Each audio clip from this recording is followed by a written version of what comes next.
Добър ден, казвам се Жан Габриел, аз съм французин, аз съм на 34 години и работя в банка.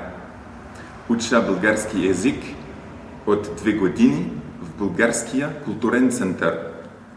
Започнах да уча български език, защото жена ми е българка и бих желал да говоря с нейните родители, които говорят малко френски, и също да общувам с хората в България. Ми харесва българската история, която е интересна, защото няколко цивилизации са обитавали по тези земи.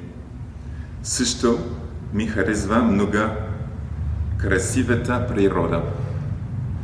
Често ходя в България с жена ми, там отиваме на брега на Черно море или на планина, където караме ски през зимата и отиваме на екскурсия през лятото.